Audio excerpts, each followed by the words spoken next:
Aku berlindung kepada Allah dari godaan syaitan yang terkutuk. Dengan nama Allah yang Maha Pengasih, lagi Maha Penyayang.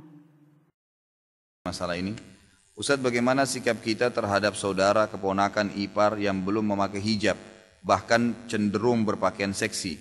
Sudah pernah diingatkan tapi sepertinya belum dihiraukan. Terkadang saya terpaksa menghindar kumpul-kumpul keluarga untuk menghindari hal-hal yang tidak diinginkan. Misal agar suami tidak melihat aurat mereka. Apakah ini bisa dibenarkan? Bisa saja, nggak ada masalah. Jadi kita boleh tidak mendatangi rumah kerabat, bukan berarti memutus silaturahim pada saat memang mereka sedang melakukan kemungkaran. Ya, buat acara-acara yang dilarang dalam agama, kumpul-kumpul, kelihatan aurat, tapi itu memang ya jelas-jelas ada pelanggaran agama, maka boleh saja kita tidak datang.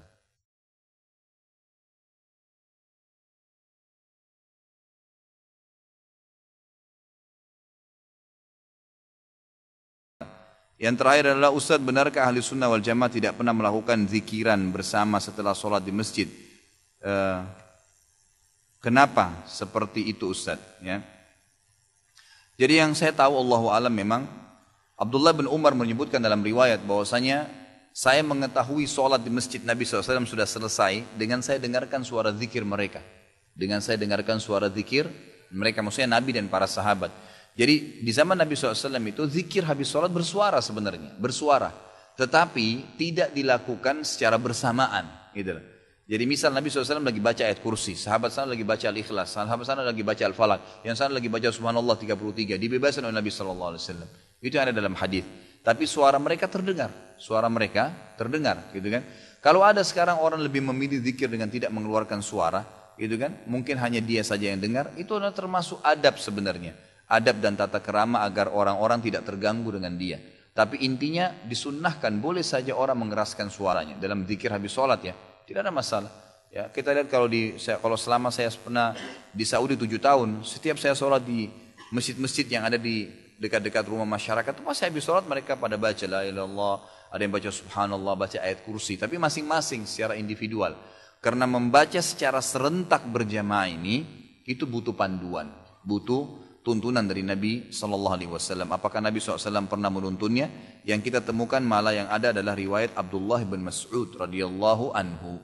Abdullah bin Mas'ud mengatakan pada saat dipanggil oleh Ubay bin Ka'ab, dan di situ ada beberapa tabi'in yang lagi berzikir, yang pimpinannya mengatakan subhanallah, anak-anak semua murid-muridnya mengatakan subhanallah, gitu kan, sambil mereka memegang batu dan memindah-mindahkannya. Maka Ka'ab bin Malik mendatangi rumah Abdullah bin Umar, berkata, wahai Abdullah bin Umar, kalau kau lihat ini pasti kau tidak suka. Karena ini tidak pernah ada di zaman Nabi SAW. Kata Abdullah bin Umar, apa itu? Silakan kau ke masjid. Ditemukanlah di masjid tersebut ternyata ada beberapa tabi'in yang lagi berzikir sambil dituntun. Pimpinannya mengatakan subhanallah, yang lain pada itu subhanallah. Sambil rame-rame subhanallah, subhanallah, subhanallah, rame-rame gitu. Kata Abdullah bin Umar pada saat masuk, wahai kaum ini segelintir orang, apakah kalian tidak khawatir azabnya Allah turun? Kaget Abdullah, orang-orang itu pada kaget. Ada apa wahai Abdullah bin Umar? Apa yang kami lakukan? Kami sedang berzikir kepada Allah. Bagaimana bisa azabnya turun? Apa kata Abdullah bin Umar? Fahami pendapat beliau. Ini sahabat Nabi, gitu kan? Yang terkenal dengan sahibut ta'assi.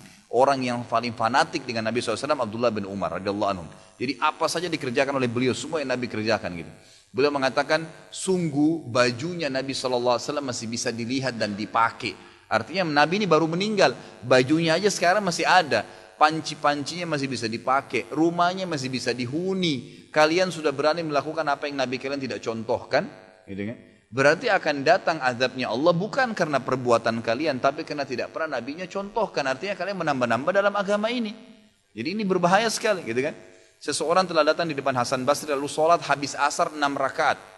Salam habis asar, sholat 6 rakaat sunnah. Lalu orang ini begitu setiap mau salam, Hasan Basri mau ingatin, dia sholat lagi. Begitu selesai 6 rakaat langsung ditahan sama Hasan Basri. Dikatakan, kenapa kau sholat habis asar? Dia bilang, wahai imam, dia tahu ini Imam Hasan Basri, ulama. Wahai imam, apakah Allah akan mengadab saya karena saya sholat? Apa kata Hasan Basri? Tidak. Allah tidak akan azab kau karena kau sholat. Tapi Allah akan azab kau karena kau melakukan apa yang nabinya enggak contohkan, yang merupakan ajaran dari Allah Subhanahu wa taala. Nabi enggak pernah contohin ada asar, setelah asar sholat 6 rakaat. Dari mana dasarnya kau lakukan? Gitu. Jadi termasuk dosa itu kalau melakukan apa yang Nabi SAW tidak lakukan, dan kita cap itu bagian daripada agama, seakan-akan kita masukkan ajaran baru di agama Islam yang sudah sempurna. Allah bilang dalam Al-Ma'idah, Al-yawma akmaltu lakum dinakum. Kata-kata akmaltu, saya sudah sempurnakan agama kalian. Kata ulama, Ibnu Katsir mengatakan dalam tafsirnya, ini dalil nyata Nabi Muhammad SAW sudah menyampaikan semua ajaran agama Allah. Dan juga setiap muslim tidak perlu lagi menambah sekecil biji sawi pun dari ajaran agama ini. Cukup dengan yang ada saja, selesai. Maka kita tidak ada lagi masuk ke syubhat, tidak ada lagi masuk ke ragu-raguan, lakukan apa yang sudah diperintahkan saja, titik. Maka itu akan membawa kita insya Allah ke dalam surga Allah SWT. Mungkin sampai sini ikhwas sekalian, dan sekalian saya bahasakan kalau saya Rabu depan tidak bisa hadir, kita liburkan sekali pertemuan karena saya lagi bimbing umrah mulai besok subuh insya Allah, dan balik nanti tanggal 4 Januari. Jadi insya Allah 2 pekan dari sekarang baru kita ketemu lagi. Mungkin begitu dulu, kalau ada benar dari Allah, kalau ada salah dari saya mohon dimaafkan. Subhanakallahumma bihamdika asyhadu an la ilaha illa anta astaghfiruka wa atubu ilaik. Wassalamualaikum warahmatullahi wabarakatuh.